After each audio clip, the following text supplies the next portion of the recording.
So welcome back to the video. In this video we are going to study about dynamic routing. So before going further to dynamic routing, let's see what are the cons of static routing.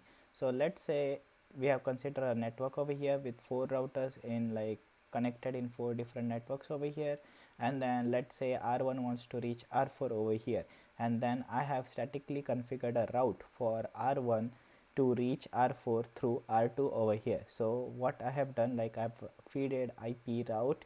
To reach this destination you need to take this next hop over here, so it will basically take this route over here. But what if the route interface goes down over here or stops working over here? So you might think the router will take the second route over here, but static routing is nothing but you just need to configure the routes manually. So unless and until a second route is being configured manually, it can't take this route, or if this route is not being repaired, until the route is not being repaired, the packets through this will not be routed. So you need to update the IP table of this R1 over here, to reach over here you can take the second route. But in static routing you need to configure all the routes on all the routers manually. So by the human errors, you can miss some routes over here. So that's why the dynamic routing came into consideration. So what is dynamic routing? So dynamic routing is nothing but in which routers can use dynamic routing protocol to advertise their information about their routes they know to other routers. So they form an adjacencies, neighbor relationships or neighborships with adjacent routers to exchange this information. So every other router shares the information of their routes to every other neighbors at their point. So let's say if router 1 wants to reach router 4, it can go by from R1, R2, R4, and then it can take R1, R3, R4. So let's say if multiple routes to a destination are learned, the router determines which route is superior and adds to its routing table.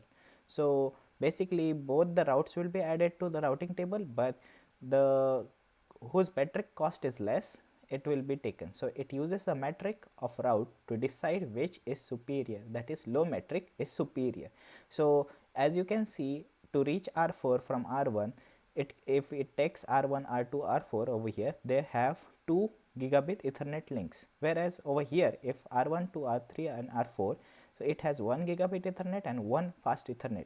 So the metric cost of gigabit Ethernet is lower than the fast Ethernet. So comparatively, so the total cost metric will be 2 times gigabit Ethernet cost, link cost, and then to reach R4 through this direction it will be gigabit Ethernet cost plus fast Ethernet cost. So obviously this cost will be more than this cost over here, so it will just use this superior route to go here, and if in this if in chance this fails, it can take this route.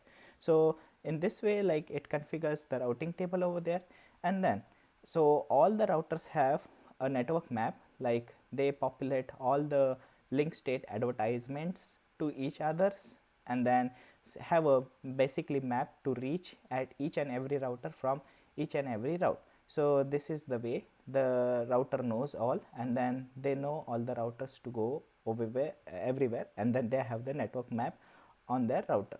So let's say if R1 wants to reach R4, it can go by this way or this way. So what if in this way the link goes down, it can take a second route over here from this. So there are 2 types of dynamic routing over here. So what is dynamic?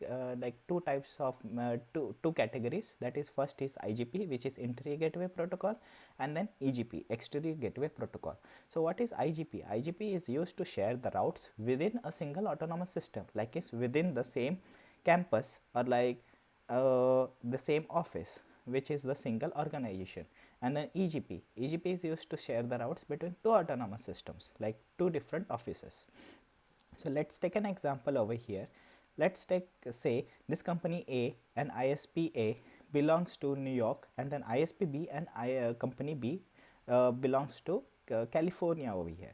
So what is IGP? IGP is nothing but a single autonomous system, the devices belong to one single area over here. So let's say 3 routers belong to company A, 4 routers to ISP A, 4 to ISP B, and 2 to company B.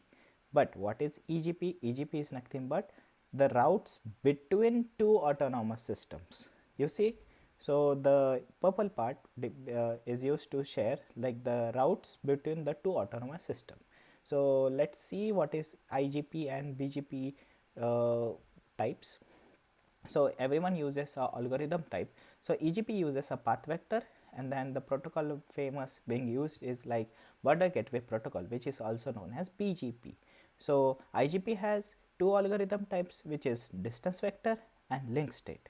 So the distance vector has two protocols, which is routing information protocol, which is called RIP, and then EIGRP, which is enhanced interior gateway routing protocol, which is Cisco proprietary. So in link state, it also has two types, which is called OSPF, like open short path first, and then intermediate system to intermediate system ISIS. So EIGRP and ISIS are like Cisco proprietary. So that's all like I wanted to cover about dynamic routing over here, and then we'll soon cover these concepts like routing information protocol, open OSPF, BGP in the upcoming videos. So that's all for this video. I hope dynamic routing protocol is being clear for you guys, and then so that's all for this video. Thank you for watching this video.